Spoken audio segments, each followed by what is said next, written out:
Hey everyone, today I'm super excited to bring you a full guide on Playwright end-to-end testing. Playwright end-to-end testing is a powerful technique for testing our web applications by simulating real user behavior in a browser. It helps us to ensure that our entire system that's actually running in production from front end to back end works as expected, just as a user would be using it. And this is what makes these end-to-end tests so powerful. Unlike unit tests or integration tests that run locally or outside of our production environment, these end-to-end tests are meant to be run in a production-like setting, exactly like our end users are using the application. And they provide us with the highest amount of value and tell us if things are really working or not. Now, in this lecture, we're actually going to implement a full stack application using a NestJS Backend. We'll implement some CRUD functionality for users and posts, and then we're going to create this Next.js UI to actually be able to interact and create new users. Now, this simple full stack app is going to allow us to test our full application, both the API and the actual UI through a browser using Playwright. So at the end of this lecture, you'll be able to test your very own applications and make sure you have an end-to-end test suite running against your applications in production to make sure your application is always working. Now, before we jump in, if you enjoy the content in this lecture and you'd like to get access to more additional content similar to it, head over to my site that I'll leave a link to below. Here, you'll find access to hundreds of hours of additional exclusive developer content through the form of these video lectures, as well as the opportunity to get access to all of my best-selling courses through a developer membership. The next lecture I post will be on adding a CI/CD pipeline for the Playwright tests that we write in this lecture. So if you want to follow along and make sure you get access to this, make sure you check out the site that I'll leave a link to below. Thanks so much for watching, and let's jump right in. So we're going to go ahead and use Turborepo as a monorepo manager in this project so that we can have both our UI and backend in the same repository, as well as the end-to-end test suite for both of them. This is going to make everything much more organized, and we can take advantage of Turborepo task management to orchestrate our end-to-end tests, as well as building, compiling, and linting the rest of our code. So to go ahead and get started with Turborepo, I'm going to go ahead and in the directory where I want to create the project, I'll go ahead and use npx create-turbo at latest to create a new Turborepo. I'll go ahead and proceed, and I'll call this Playwright full stack, and I'll use npm as my package manager. So go ahead and wait for Turborepo to set up the project inside of your directory. So now that we have the project initialized, I can cd into the directory and I'll open it up inside of my code editor of choice. And now we can see the starting repository for this Turborepo. So by default, we have our single package JSON, which is going to be the root package JSON, and our turbo JSON configuration. Now this video isn't going to focus on Turborepo. If you'd like to learn more about it and do a deep dive, I have a separate video on it that I'll include a link to here. So since this is our starting turbo.json, we can see the tasks we have defined for ourselves, including a build, lint, and dev command, which we know is going to correspond to appropriate scripts inside of the package JSON. We also have default packages here, which is our reusable shared libraries that we can then import into various apps that we create in the apps folder. So by default, we have a component library here, an ESLint config, and a TypeScript config. So we can go ahead and remove the UI library since we're not going to use it in this project, and we'll keep the common ESLint and TypeScript configuration, which our applications can utilize. Now in the apps folder, we have the default applications that Turborepo creates. In this case, it's going to be 2 Next.js applications that it creates. We only need 1 Next.js application in this project, so let's remove the docs folder. Now let's go ahead and clean up this web application. In the package JSON, we can see the scripts section already has a dev command, so that means Turborepo can execute the dev task here and execute our Next.js development server.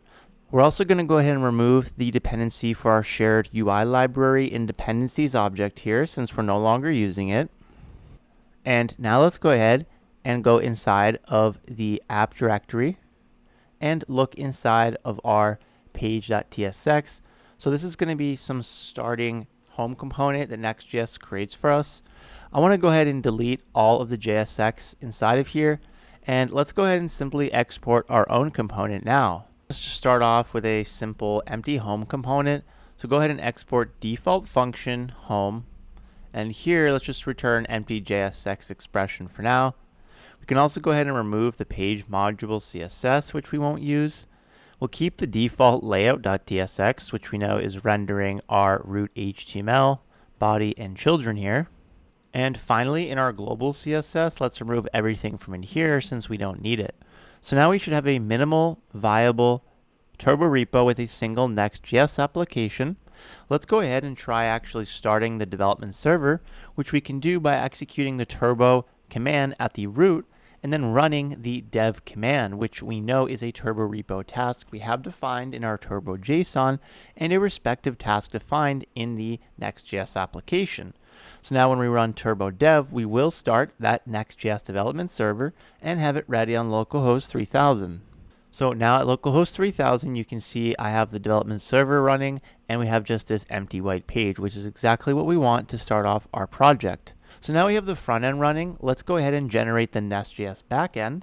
We can do this by going into apps directory, and we want to now use the NestJS CLI to initialize a new NestJS project. If you don't have the CLI installed, you can run sudo npm install -g for global at nestjs/CLI. With the CLI available, we can now run inside of the apps directory nest new, and I'll call this application backend and use the npm package manager to set up the project.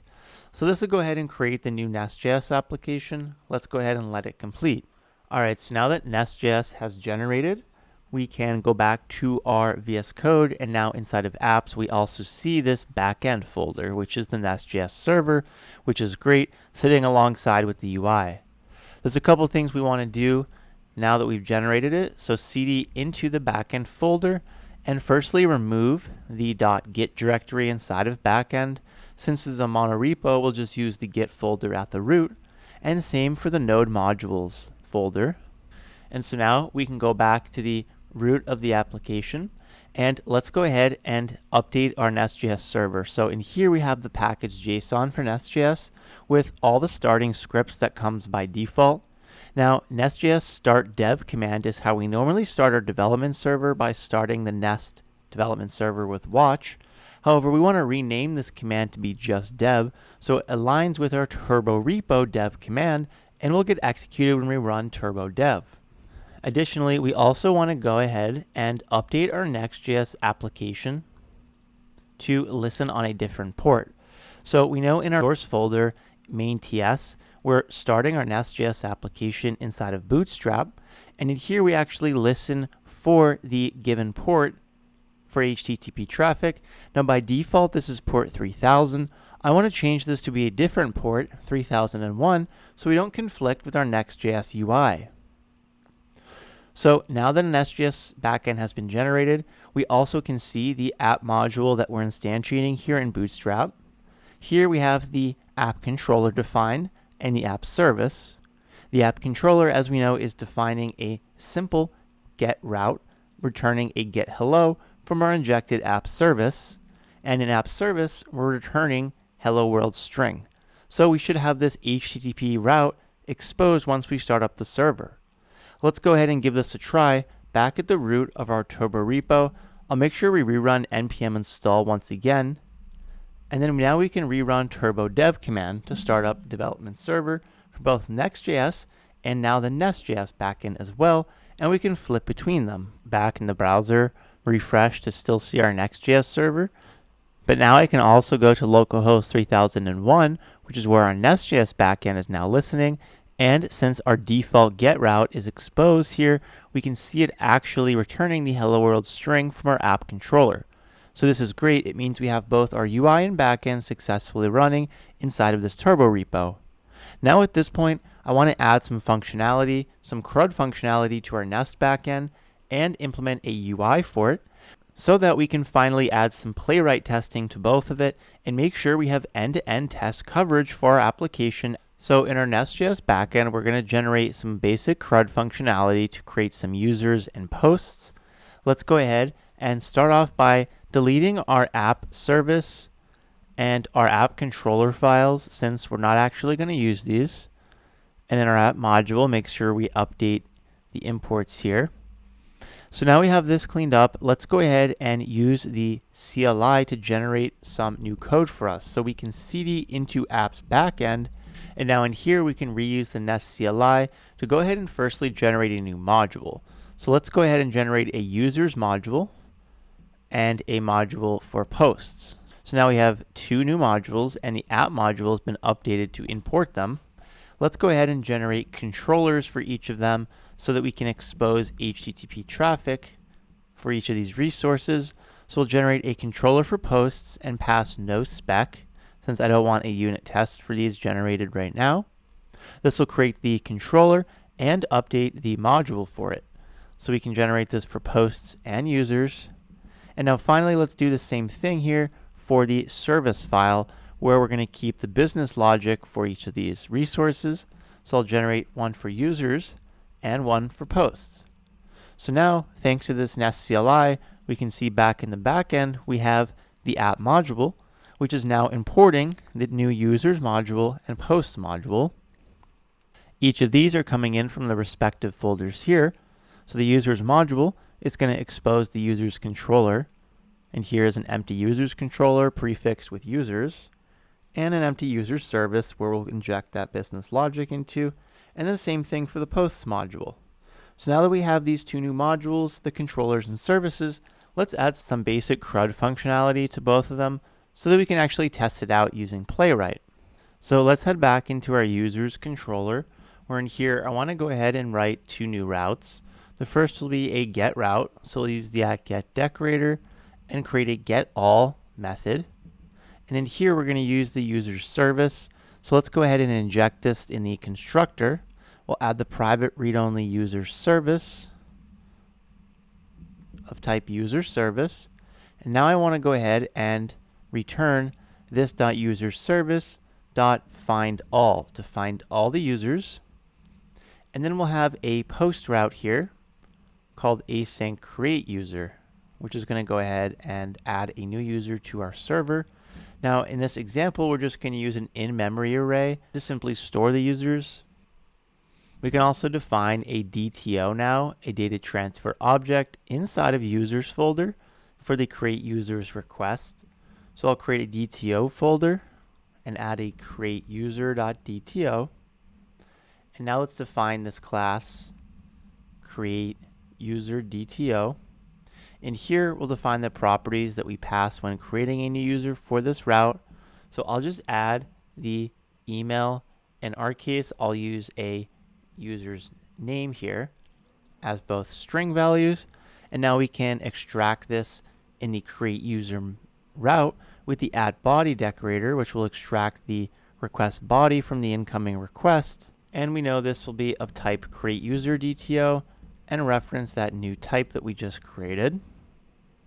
And now in here we want to return this .user service .create user and pass in the DTO. So now we need to go ahead and actually implement this functionality inside of the user service. So let's head back into it and add the business logic to create a new user and find all of them. So like I said, this will be an in-memory array, so we can define a private users member variable. This will be of type user array. And for the interface of a given user, I'll create this in the users directory and call it user.interface and export interface user, where we have the ID of type number. I'll assign a random ID, and then the name and email that gets passed in from the HTTP request will make up this user interface. So now in the user service, we can reference this type and define this as a users array, and we'll set it equal to the empty array to start. So now we have an empty array of users. I'll also add a simple ID counter So we can have an in-memory array of the current ID that we're at for a given user. And now we have find all. And here we know we're going to return a user array. So we can return this dot users, the array of users that we're maintaining. And the other method will be create, that gets passed in the create user DTO object. So we can reference the type. And now to create a new user, we'll define it as a const here and create a new object where we set ID equal to this.id counter plus plus to increment a new value on it, and then spread all the properties passed into us from the DTO. So now we have the new user. We'll simply push it onto the array that we're maintaining and then return the user back to the caller. And finally, make sure we call this method create user.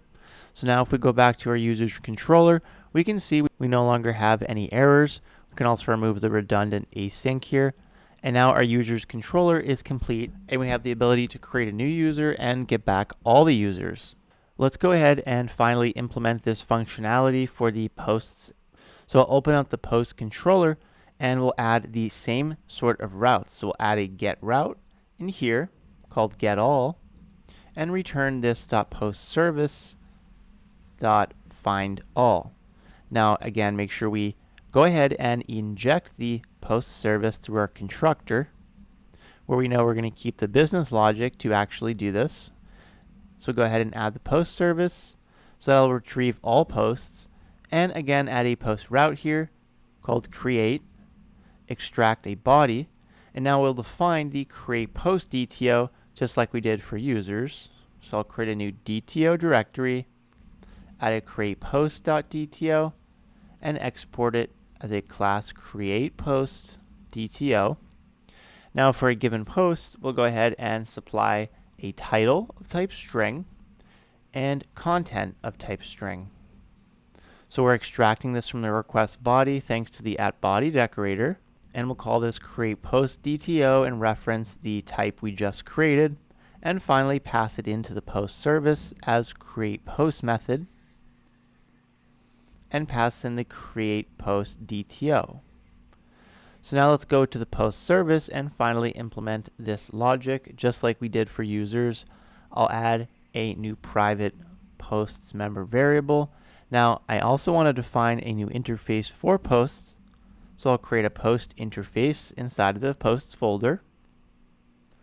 And just like for user, this will be a post interface with ID of type number. And then we'll add the title and content, which we know are coming from the request. So we have the post here. Let's reference it inside of the post service, which we know is going to be an array. So we'll set it equal to an empty array to start, and also add the ID counter starting at 1. And we can now add the methods. So we'll have a find all with a post array return type that simply returns this .posts, and also a create post that gets passed in the create post DTO of type create post DTO. We'll create the new post by creating a new object that sets the ID equal to this.id counter incremented, and then spread all the properties on the DTO itself. Finally, we'll push this new post on the array and return it back to the caller. So now we have functionality to return and create posts. You can see the post controller is complete, and now we have our backend finished so that we can create users and posts resources and query them. Let's add functionality to the Next.js UI to actually interact with these resources, and then finally we'll dive deep into writing Playwright tests for both the backend and UI to make sure we have everything working end to end. All right, so let's go ahead and get started with our UI. We're going to go ahead and install a few additional dependencies. So in this case, I want to actually make sure we have Tailwind installed as well, so we can apply some simple styling to our UI and make it actually usable. So inside of cd apps web, I'm going to go ahead and npm install Tailwind CSS at Tailwind CSS /post CSS and post CSS. So these are all the dependencies we need to get up and running with Tailwind in our project. And again, Tailwind is a styling library that we can use to make our application look great with predefined classes. So now that we have Tailwind available, we also need to go back into the web directory. And at the root of the web directory, make sure we create a new file called postcss.config.mjs. And so here we're going to go ahead and define the config, where we have a plugins object. And now we specify at tailwind css / post css and set it equal to an empty object, and export default this config. And this is going to ensure Tailwind gets processed correctly with post CSS. The last thing we need to do is go inside of our global CSS file and make sure we add import Tailwind CSS so that we actually bring in Tailwind and can use the predefined classes in our application. So the next thing I want to do is open up our next config, and in here I want to define a rewrites array. In our application, we're going to be making requests to our NestJS Backend, and this is going to be running on a different port, so we will experience CORS errors, cross-origin resource sharing, if we don't have some sort of proxy that sits in front of our UI and then can forward the requests on from the server side. And Next.js allows us to do that. We can go ahead and define a rewrites array that the Next.js server will process, and if it receives traffic that we define here, it'll send it along to the destination we define. So that's what we want to do. In the next config, we'll define an async rewrites function, and in here we simply return an array of all the rewrites we want to apply. So in here I'll define a object where we have a source property, and so this is going to be the URL that we capture on the Next.js server side from our components. So in our case, when we make requests to /API on our Next.js server, on a given path, we can extract with :path star here. So anything after /API will capture that segment. And then we want to send it to this destination property. And in our case, this is going to be our Nest.js server.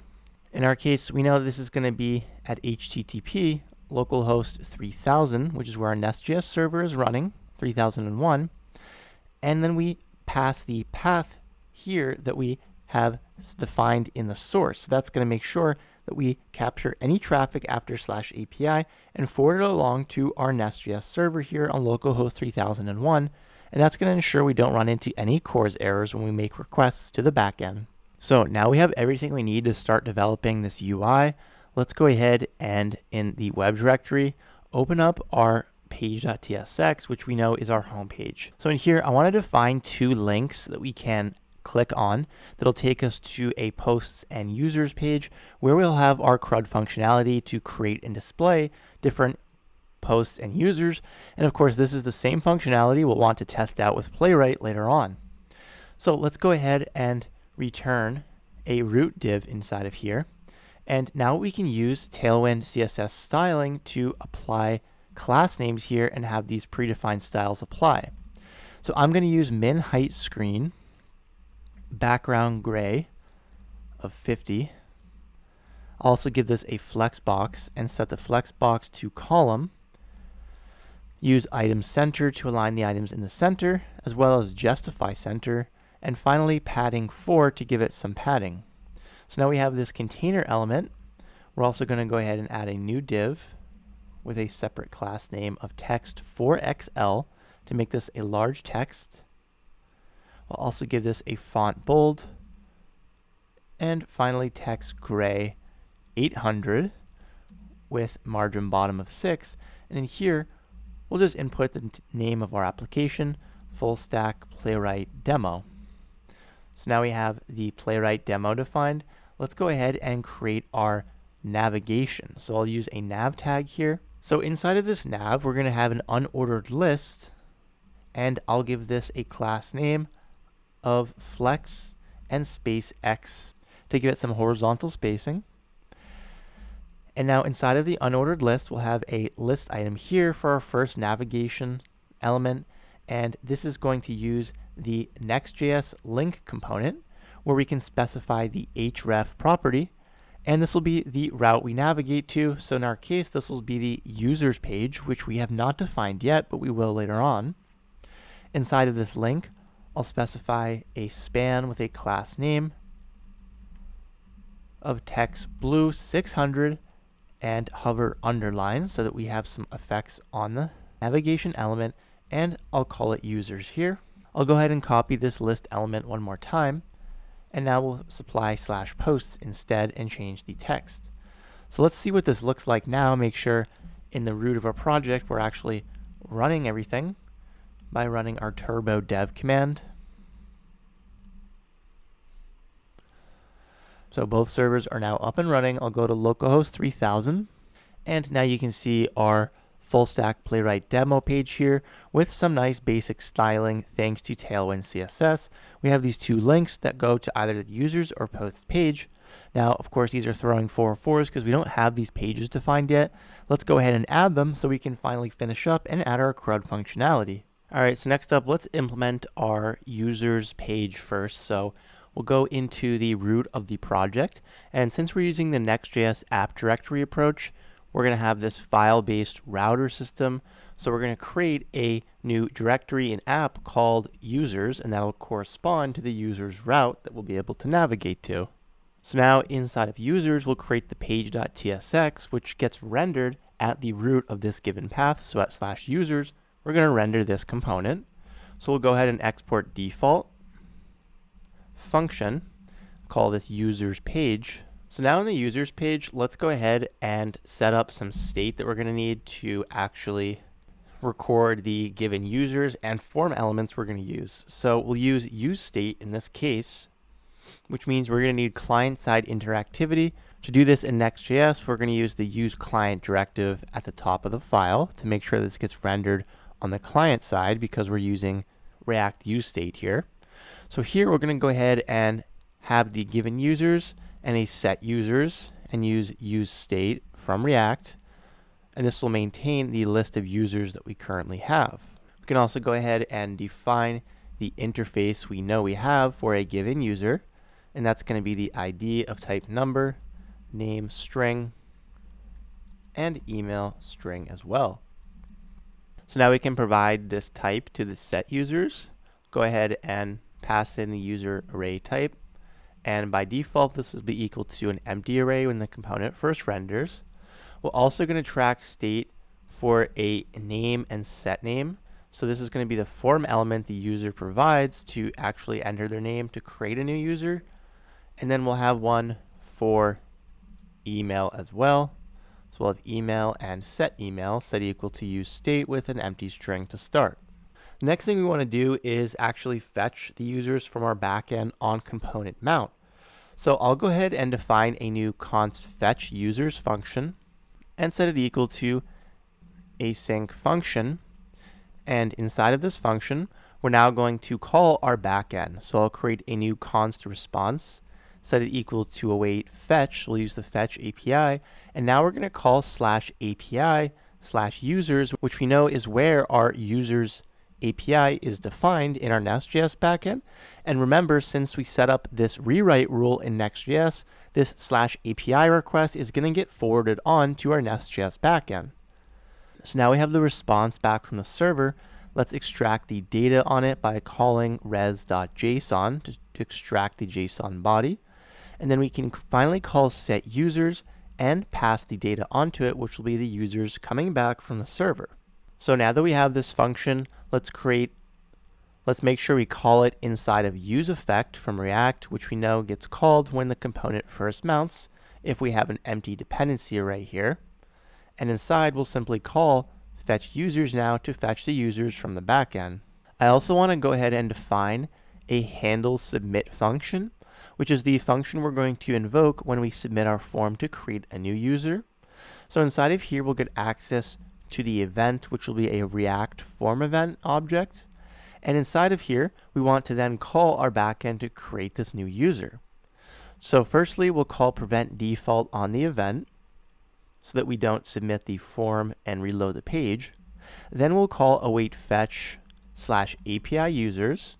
and supply an options object because we need to set the method to post now since this is a post route. And for headers, make sure we also set content type to application JSON because we're going to be supplying this JSON body now inside of the body parameter.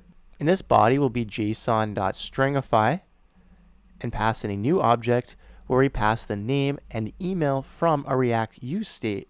So this will be set equal to whatever the user has supplied from the form that we'll create later on. Lastly, we'll go ahead and reset the form state after we successfully create the user.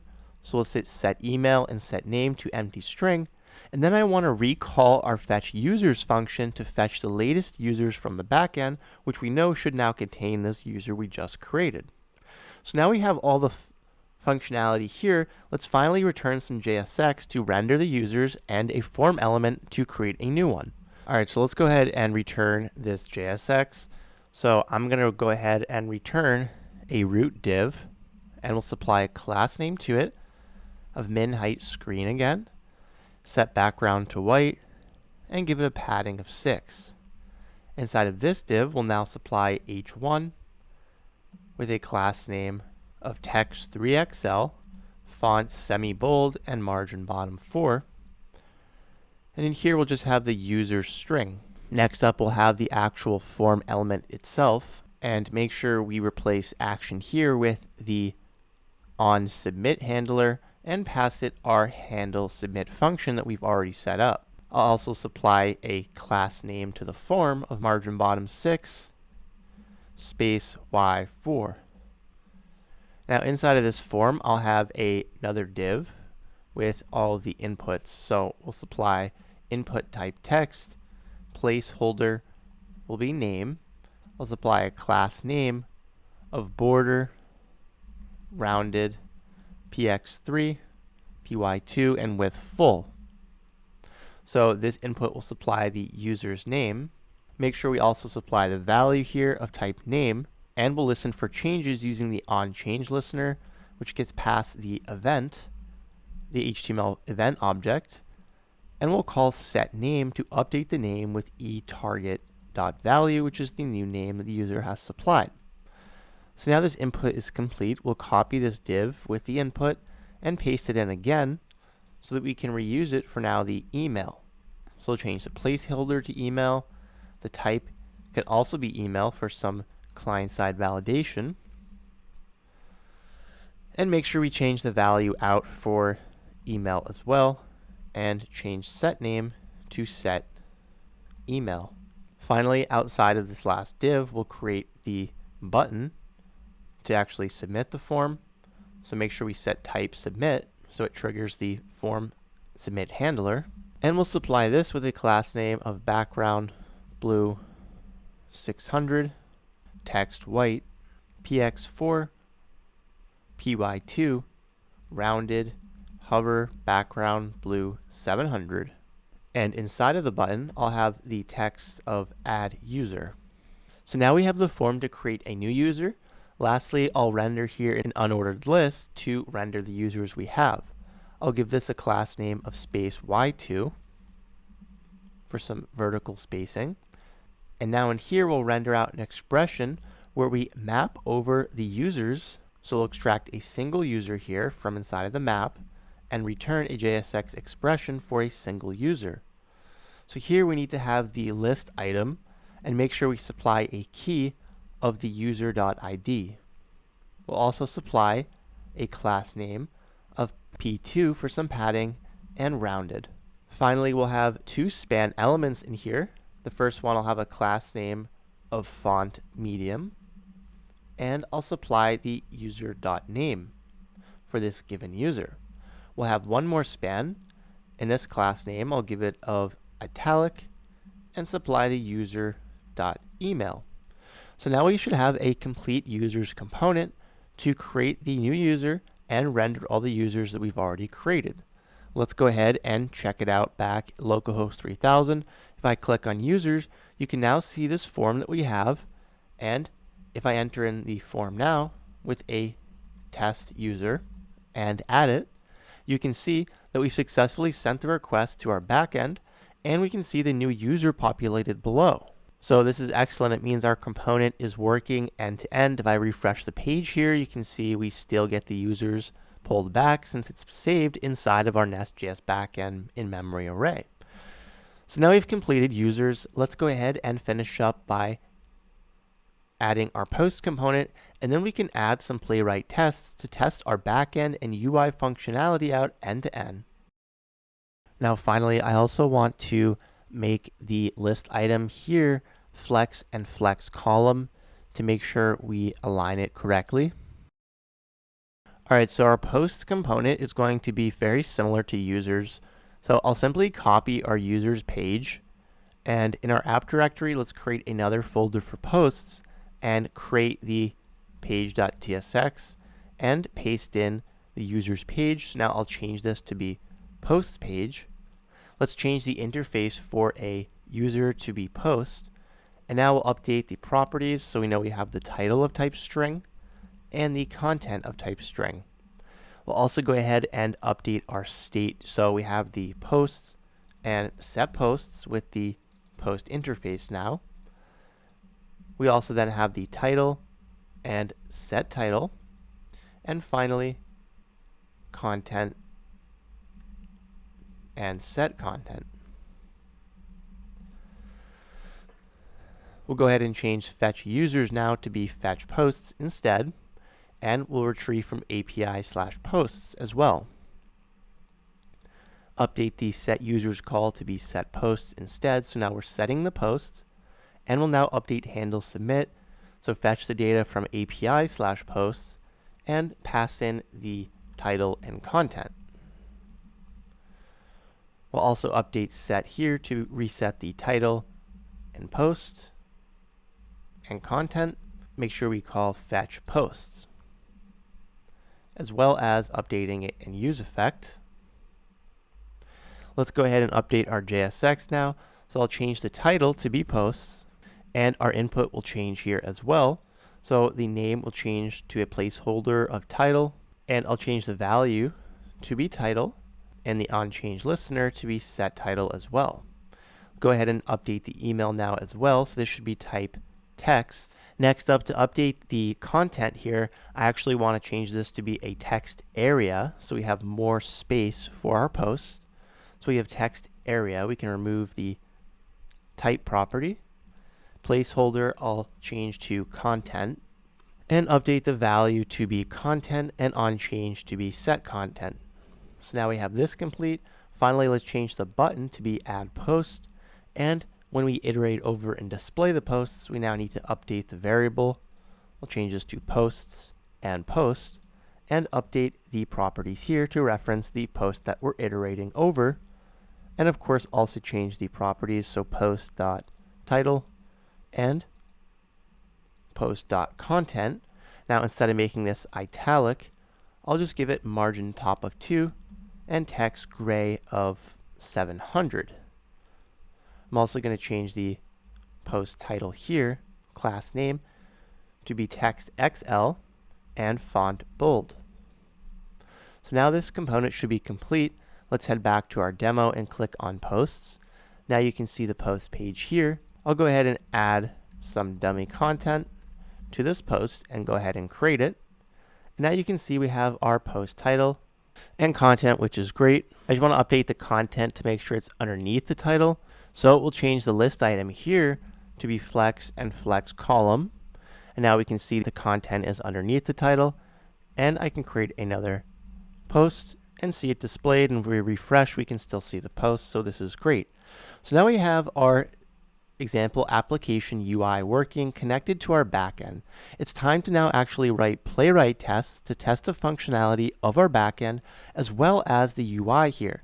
And this is going to ensure that our application is working end-to-end after it's been deployed to a certain environment. All right, so it's time to start actually creating our Playwright tests.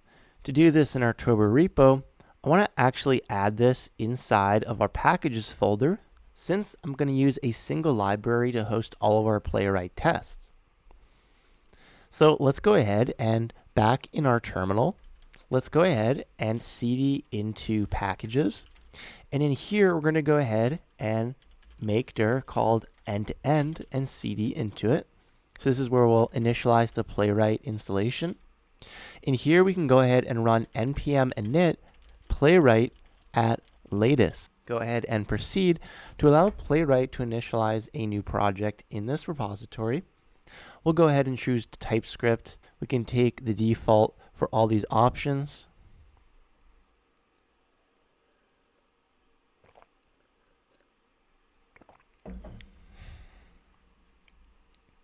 And go ahead and wait until the project finishes. You can see here we're also going to install the browsers that Playwright is going to use locally to actually test our application. So go ahead and let this complete as well. So now we can see that Playwright has finished setting up our new project. If we go back into the repo in end-to-end, we can now see it's generated some files for us. So it has a dedicated package.json here already installed. I want to go ahead and make sure we also add the @playwright/test package, and I'll just take the latest at this time. So make sure after we add this, we go back to the root and rerun npm install. And now we can see the other files. So the other files we have here are the Playwright config. So the Playwright config is an options object that configures the Playwright tests globally. So there's a number of options we can define on Playwright, and you can actually see here there's a link to the Playwright docs to learn about what all these options do. There are some default options already supplied here, like parallel the test directory. So in this case, we have the test directory already defined. We have some workers, a reporter, and some more options. The important bit that we're going to configure here is the projects array. So you can see here by default, Playwright configures all of our tests to run on 3 different browsers: Chromium, Firefox, and WebKit. So you can feel free to add or remove different browsers and devices as you need here in this array. In our case, we're going to comment out these 3 objects, and let's add our own projects to this array because I want to define a custom test structure where we have 2 folders, one for API and one for the UI. So I'm going to go ahead and define the first object, and let's call this with a name of UI tests. So this will be for the UI, and we'll specify a custom test directory of in the tests folder in the UI directory. And we're also going to supply a use object, which supplies default variables to all of the tests that run within this project. So in our case, I want to define the base URL, which Playwright will actually reference when it makes its requests. So in our case, that's going to be HTTP localhost 3000 to point at our local development server where our Next.js UI will be running. I'm going to define a second project here with a name now of API tests. So this will be for our backend. We'll have a test directory of test/API. And for use, I'll specify the base URL now at HTTP localhost 3001 where our Nest.js server is listening. So I'll also go ahead and remove the default test examples directory. And you can see in the test folder, we have this example spec that Playwright has generated for us. So Playwright tests are in the same structure as you define Jest unit tests. We define our tests in this test block, the outermost block. And inside, we have access to the special page object where we can do operations like navigate the browser to it. And then we can make Jest-like assertions against the page. So for example, we can expect the page that we're on after this navigation. And then we have helper functions that allow us to assert things on that page, like in this case, expecting a title. So let's go ahead and remove this example spec and create our own. Inside of tests, let's now create that UI directory and API. So now let's go ahead and create our tests. To start off with the API, I'll create end-to-end.spec.ts. Now you can feel free to structure your Playwright tests however you'd like. Whether you want a single test for a single feature makes a lot of sense. In this case, I'll keep the tests in one file just to make things simple for now. So I'll call this end-to-end spec, and then we'll define our test to make sure that our Nest.js server is still working as expected by testing all of the routes that we have available. So to do this, we're going to go ahead and call test.describe, and I'll import test from at playwright/test, and we can describe this outer block to give it some description. I'll call it API endpoint tests. And here we can now define the tests. So we're ready to define our first test in here. To start off, we can test our get/users endpoint and assert that this endpoint will return us an array successfully. So let's go ahead and test this out. Now, since this is a Playwright test, we can destructure a special property called request, which is the API request context instance for this test. And this will be pre-configured to go to our base URL that we specified in our test setup. So now we can make a request to our backend with this request context. I'll create a const response and set it equal to await request.get and pass in the endpoint of /users, which is where our endpoint is our NestJS server. Make sure also this is an async function. So now we've called the server and we can make assertions on it. So let's expect response.ok, meaning the response was successful, to be truthy value. So that means the API call was okay and successful and didn't throw an error. And we can also get the data by calling await response.json and parse the JSON body and expect array.isArray and pass in our data. So this should be truthy as well, meaning that this is a empty array that we got sent back from the server because we have no users at the moment. So now we can go ahead and actually run our first Playwright test and see if this is successful. Now, in order to do this, I'm going to go back to our package.json, and in our scripts object, let's add a new test command here. And this command will invoke the Playwright CLI and invoke the test command, and we'll pass config to our playwright.config.ts. Lastly, make sure we also go back into our backend package.json and make sure we update our test command here to include the pass with no tests flag, because we have no tests in this backend. Finally, we need to configure the test task inside of our turbo.json.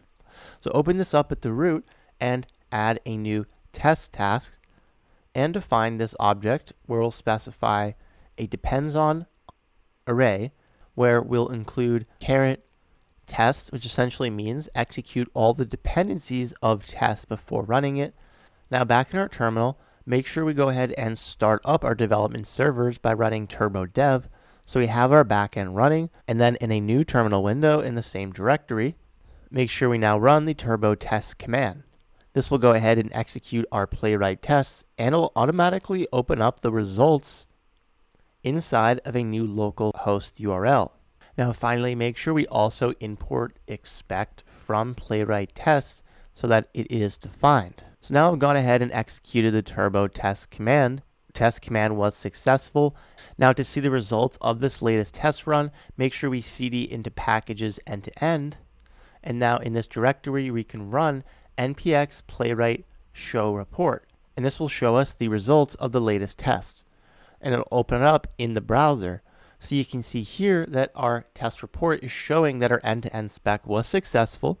We successfully executed our get/users here. We can click into it and even see the assertions here and that they were successful, which is excellent because this means that we are actually getting a successful response back from our NestJS server. And we have this level of safety now that we can test against our application, which is awesome. Let's go ahead and see that the test actually fails. If, for example, we rerun it, let's kill our backend now and try rerunning the test. Before we do this, let's actually go ahead and disable cache on our test command so that we can actually run this in an ad hoc way, which we're going to go ahead and do in a custom CI/CD pipeline later on. So by setting cache to false, we can now rerun at the root the turbo test command, and it should rerun the test and automatically open up and show us here that it has failed. And it even shows us the error. We couldn't actually connect to the server, and this makes sense because we just killed it. And so this is great. We can see the tests actually protecting our code at every step. Let's go ahead and continue on by finishing our API tests and adding some for the UI as well. So let's go ahead and finish up by adding tests for the rest of our endpoints. We'll go ahead and test post/users and assert that this creates a new user. So this will be another async function that gets destructured on the request. Go ahead and now in the callback, let's first create a request payload where we supply the name of the user we're going to create and a test email. So I'll supply some stub data, and then we can go ahead and declare the response is equal to await request.post now, and then pass in the /users endpoint and pass in data with the payload we just created. We can then expect the response.ok to be truthy to make sure that the call succeeded, and then we can actually parse the data that was returned by the server, which we know should be the newly created user. So we can expect that data.name to be, well, that'll be the payload.name that we sent to the server, and we can do the same for the email. The email should be the payload.email. So let's go ahead and quickly rerun our tests. Of course, make sure we have restarted our development server now. So now if I rerun our tests, they are now both successful again, which means we were able to successfully create the new user. So now we have our endpoints for creating a new user. We can go ahead and copy this logic for our other two tests for our post endpoint. Simply go ahead and update these tests accordingly with post logic now. I'll change the endpoint at /posts, and for the post route here at /posts, we'll change the payload out, so I'll specify a title and content for this post.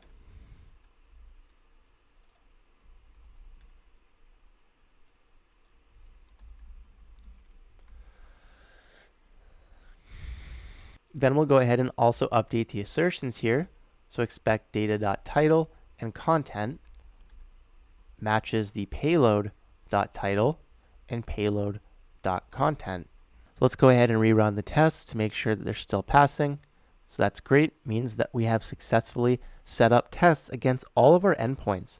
And so now this provides us with a huge amount of value because we're able to test that our API in production is always working in this way that we expect based off of the Playwright tests. We can run this between each and every change in our backend to ensure it's always working as expected in a production setting. Next up, let's move on to the main part of using Playwright, the UI portion. So we'll go ahead and test out that our UI application is working as expected with Playwright, and this is very easy to do thanks to the abstraction that Playwright provides over browser interactions and assertions. So just like an API, I'll create a new end-to-end.spec, and in here, let's define the tests for our UI. So let's go ahead and start off by, again, importing test and expect from at playwright/test. Then we'll go ahead and test.describe UI end-to-end tests. And let's go ahead and define our test in here. So just like with the API, we have the base URL already defined. So we can have a test block. And in this first bit, I want to test that the home page has the correct navigation links that we'd expect. Pass in an async function. Now, instead of destructuring the request, now we are accessing the special page object, which allows us to interact with the Playwright browser. So now what we can do is call await on the page and see all the operations that it offers us. So there's a whole bunch of them here. What we want is page.goto to actually trigger a navigation event. In our case, we want to go to the root of the base URL we defined, which will be the home page. So with this one line, the browser will go to this page and wait until we're actually here before moving on in the test. Now we're on the home page, we can make our assertions. To do this, we'll await a call to expect and pass in page.locator. So locator allows us to look for elements on the browser DOM. To do this, we can simply pass in a CSS selector or HTML elements. I'll pass in an H1 selector to look for our page title. So this page title, well, we know it should have text. So we can see all of the assertions we can make here using Playwright. I want to use the to have text and assert that this text is full stack demo app, just like we can see here on our Playwright homepage. So I'll copy this text and paste it in. So now we verified that we have the correct title on the page. Let's go ahead and also expect page.locator and look for the nav element and look for our anchor tag. We can also then expand upon this because in our case we know we have two elements that match this selector. We can then actually use an options object to further narrow down the selection using the has text property. So here we can look for a piece of text that has the user's label. In our case, that'll be the user's link here. So that's how we can select it using has text. And then we can call to be visible on it to ensure that it is visible. Let's go ahead and copy this same assertion and paste it in here, and now change the text out to be posts. So now we're looking for the title and both of our links. Let's go ahead and try running this new test by running turbo test at the root. So you can see here that our tests have finished and our API tests are all successfully passing here as expected. And you can see our UI end-to-end test has been actually run and is failing. If we click into it, we can see the actual assertion that is failing. Well, the expect have text is failing because it can't find an H1. So let's go ahead and check our page out. Looking at page.tsx, we can see we actually forgot to make this an H1, and our test is catching this, so we can swap this out for an H1. And now if we rerun the test, it has now successfully passed. And so now, of course, if I change the title to be some dummy text and rerun it, we can see it is going to go ahead and fail because the text no longer matches the test. So you can see the real power of these UI end-to-end tests by asserting that your final UI in production that end users are seeing looks and interacts exactly how you expect it to and doesn't regress between versions of your application.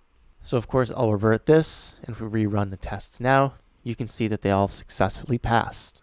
Let's go ahead and finish up by writing some more tests as we test out our CRUD functionality on each of our pages. So I want to go ahead and write a new test for creating a new user in our UI. Again, this will be an async callback. We'll destructure that page object. And now let's go ahead and navigate using page.goto/users instead. Now on this users page, we'll go ahead and use page.locator and select the input on here with placeholder equal to quote name quote.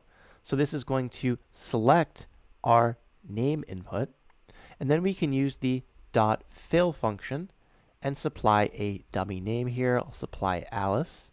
Let's go ahead and copy and paste this in again, and we'll replace this with email now and swap this out with a example email. So now we're supplying the inputs with a name and email. We'll finally use await page.locator and look for the button on the page. We can also refine this to look for has text equal to add user. And then we'll call .click to actually click on the button. Now we'll go ahead and await expect. And at this point, well, after we got the new user created back from the server, we know that it gets added on to our list of users. And so we should expect that this new list item has been added to our page. And so in our case, we're going to go ahead and look for the user's new email that should have been added onto the page, alice@example.com. So this is a very powerful test because it tests our application completely end to end, getting into the UI, navigating to this page, filling the form out, sending the request to our server, so it tests the server as well, and then we get the response back, display it on the UI. So we have a great end-to-end test that is extremely valuable. Let's go ahead and try running this now. Back in the root, we'll rerun turbo test, and we can see the test is now successful, which is great. Let's go ahead and finish up by writing one more test for posts. We can copy our user test here, change it out for create a new post, and navigate to /posts. The input here will look for title, and this post, I'll supply a sample title and change out the content here and supply some test content.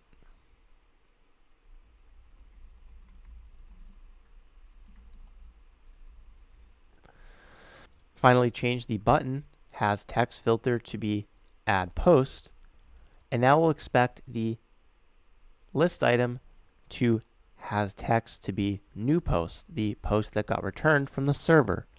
So lastly, let's go ahead and also update our page locator for content to simply be text area, since we only have one of these on this page.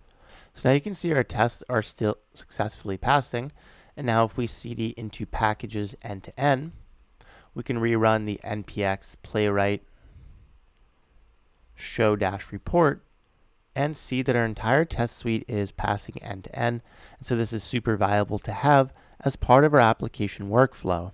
In the next part of the lecture, let's learn how we can integrate this into a CI/CD pipeline using GitHub Actions and more to ensure these tests will automatically run to our deployed production environment after deployment, which is super useful and valuable to have for any application. I hope you learned so much in this lecture. Thank you so much for watching.